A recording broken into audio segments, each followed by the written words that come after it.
Siapa di sini yang punya masalah di pendapatan YouTube? Entah itu pendapatan yang nggak naik-naik atau pendapatannya yang selalu turun. Yang ngalamin hal demikian bisa komentar di bawah ya. Dan jangan lupa untuk like video ini biar dapetin update terbaru seputar YouTube. Jadi di video ini kita akan khusus membahas tentang pendapatan YouTube. Dan buat teman-teman yang channelnya belum dimonetisasi, tidak masalah ya. Ini bisa jadi referensi tambahan ilmu seputar YouTube-nya. Seperti biasa, buat teman-teman yang mau bergabung di kelas YouTube saya, pengen dapetin video kursus YouTube dari nol, step by step, atau bahkan sekedar pengen konsultasi dan koreksi channel, linknya ada di deskripsi channel YouTube saya ya. Jadi nanti setelah nonton video ini, teman-teman bisa kepoin link yang ada di deskripsi channel YouTube saya. Jadi kalau kita membahas tentang pendapatan di YouTube, sebenarnya itu ada 3 hal yang saling berkaitan nih. Nanti teman-teman bisa catat juga ya. Yang pertama itu ada namanya pengiklan. Ya, ada pengiklan nih. Yang kedua itu ada namanya YouTube. Dan yang ketiga itu ada namanya kreator atau kita nih sebagai pembuat konten di YouTube. Nah, untuk pengiklan ini bisa dibilang sumber duitnya atau sumber uangnya nih ya. Nanti saya akan jelaskan apa keuntungan sebagai pengiklan ya. Dan yang kedua, YouTube ini bisa dibilang sebagai wadahnya. Dan video kita ini adalah tempat iklan muncul. Nah, jadi yang namanya pengiklan ini adalah orang-orang yang biasa menggunakan Google Ads untuk mempromosikan jasa ataupun produk mereka di Google maupun di YouTube. Makanya nanti jasa ataupun produk yang mereka iklankan itu akan muncul di video kita. Paling simpelnya kayak gitu. Bisa juga muncul di beranda gitu. Artinya, pengiklan ini kan termasuk sebagai sumber duitnya. Berarti, seorang pengiklan ini akan mengeluarkan sejumlah budgetnya untuk mengiklankan jasa ataupun produknya tadi. Ya, dan itu tidak bisa kita kontrol kan. Ya, terserah pengiklannya. Bulan ini mau berapa dia mengiklankan produknya, mau budget berapa, dan bulan besok mau budget berapa. Itu kontrolnya ada si pengiklannya. Makanya nanti ada hubungannya nih sama yang namanya harga iklan di YouTube. Oke, jadi di sini teman-teman sudah paham ada 3 hal yang saling berkaitan. Nah, apa keuntungannya dari 3 hal ini? Kita akan bahas satu persatu. Yang pertama keuntungan dari pengiklan. Kan tadi pengiklan mengeluarkan sejumlah budgetnya untuk mempromosikan produknya. Lalu apa keuntungannya? Ya, produknya banyak dilihat.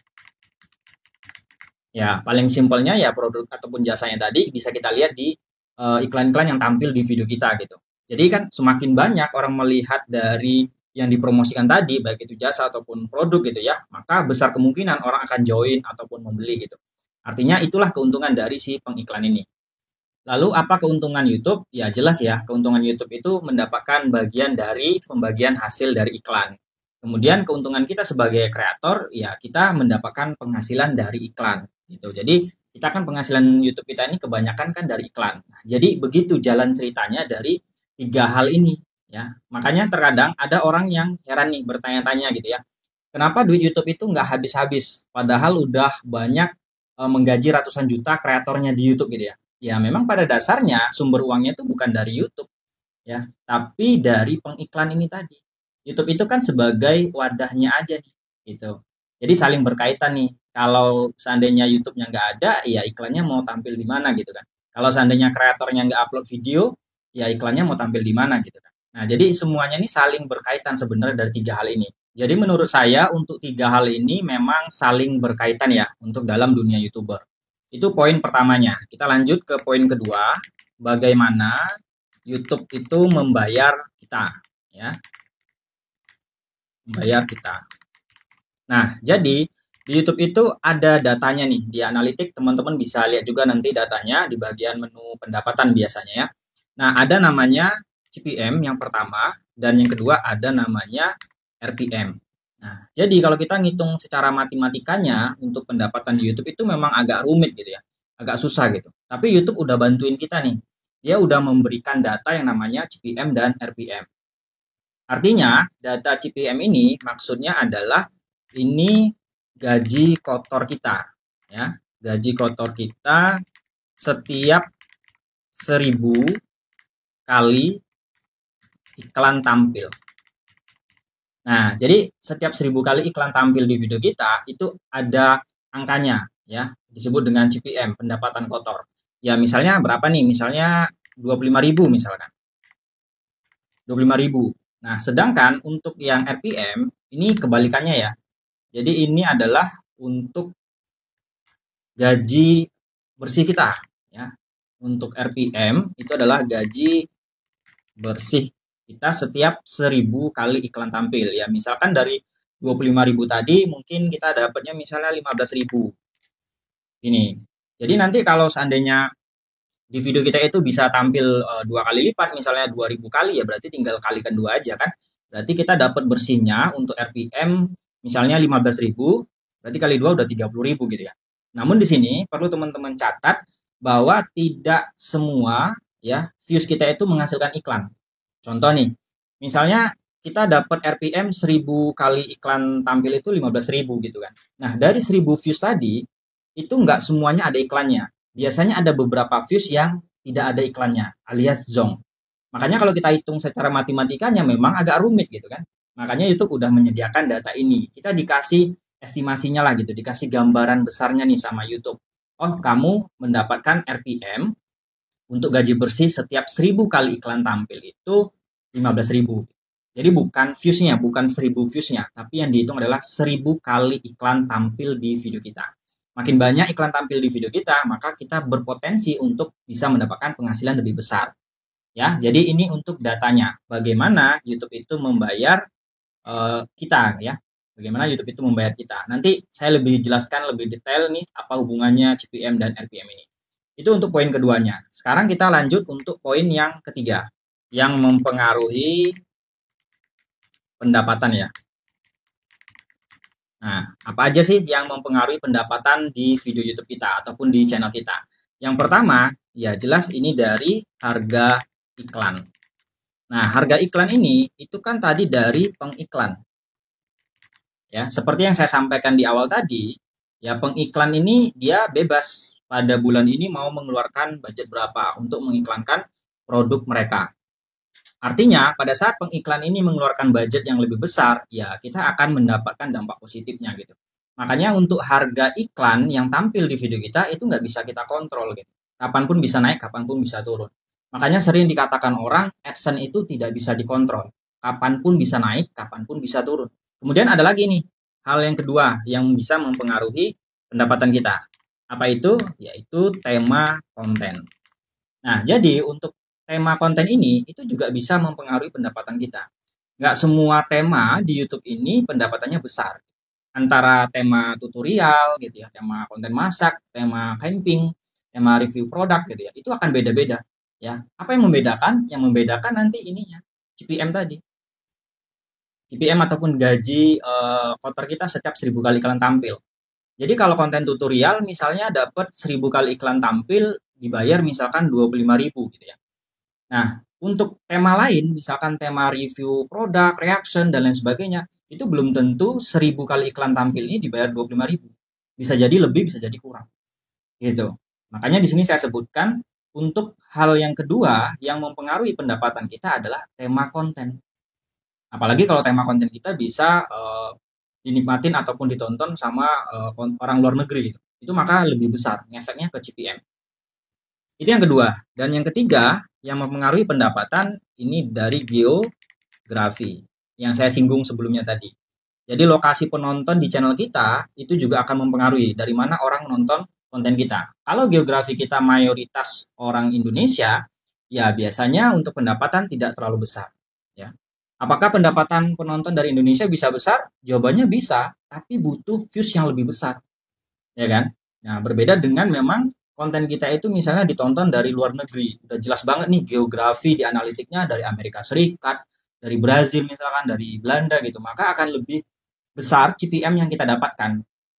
Artinya, semakin besar CPM yang kita dapatkan, itu untuk RPM gaji bersih kita, itu juga akan semakin besar. Bukan lagi 15.000. Bisa jadi untuk 1.000 kali iklan tampil udah dibayar sekitar 50.000 atau bahkan lebih gitu kan.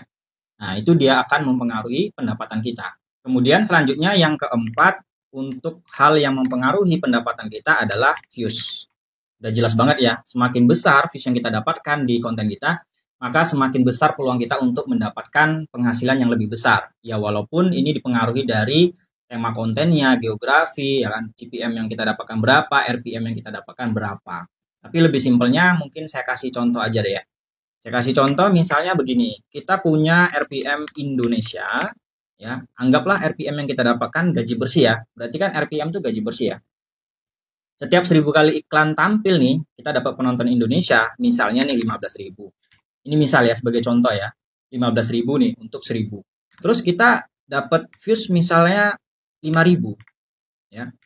Dapat views 5.000 artinya di sini kita udah ngantongin sekitar 75.000 untuk 5.000 views dengan target penonton misalnya Indonesia.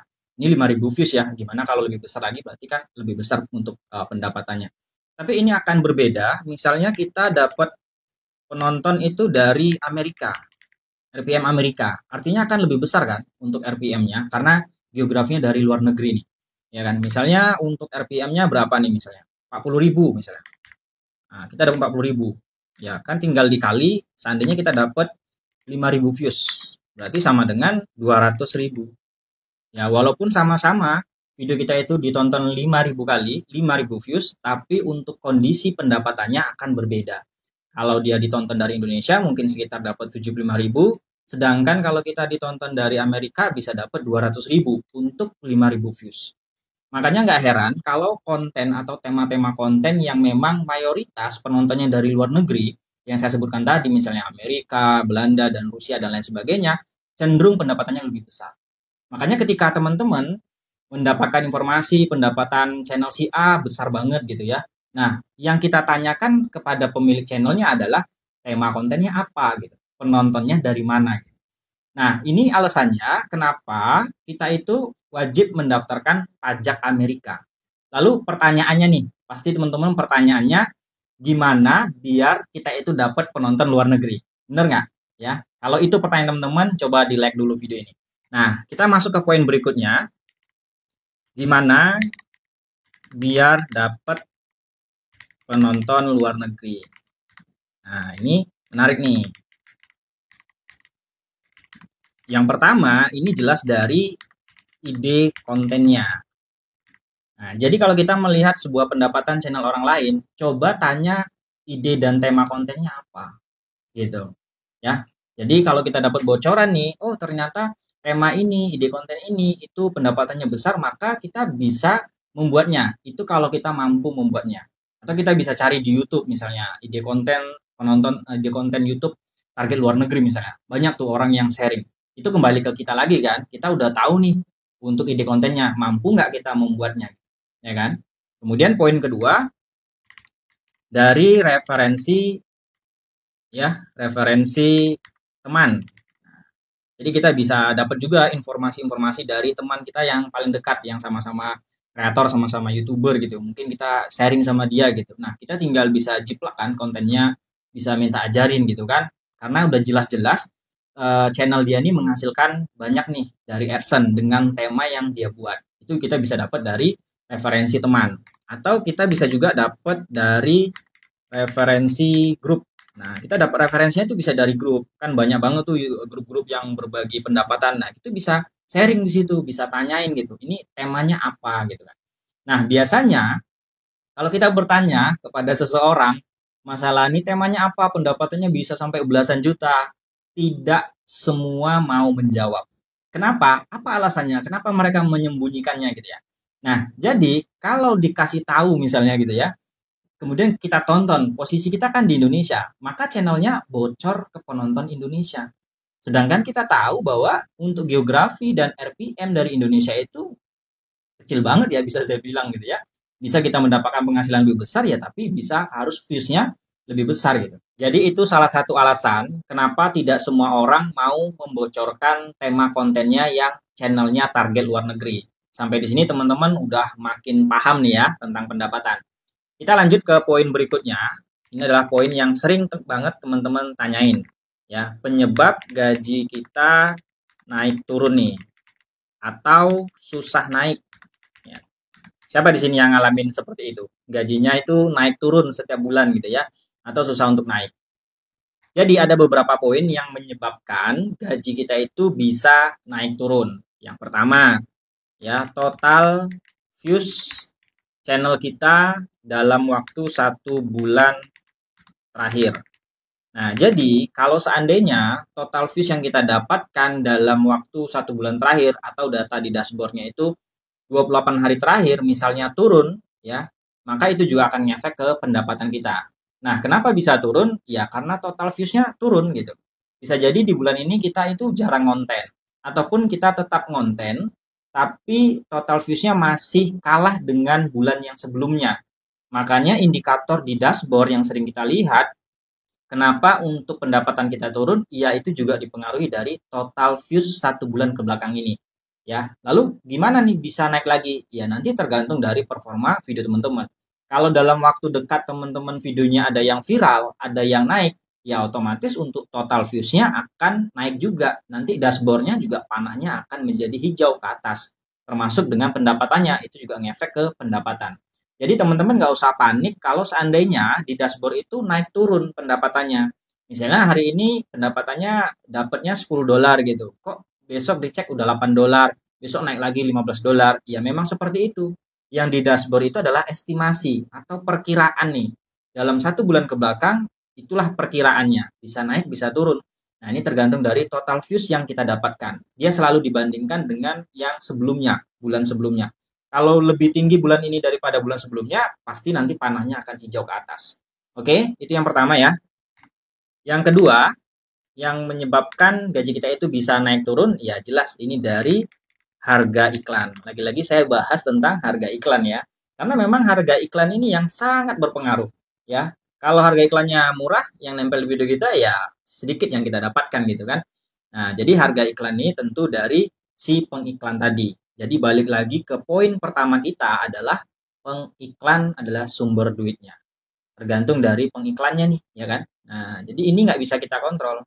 Harga iklan ini nggak bisa kita kontrol. Dan ini juga biasanya berpengaruh ke visual video kita. Kalau memang video kita misalnya bersih, bagus, dan orang banyak menonton, banyak stay, biasanya itu iklan-iklan mahal mau nempel gitu ya. Nah, makanya kita harus tetap memperbaiki kualitas video kita. Itu yang kedua. Yang ketiga, apa yang menyebabkan pendapatan kita bisa naik turun? Ini ada namanya iklan musiman.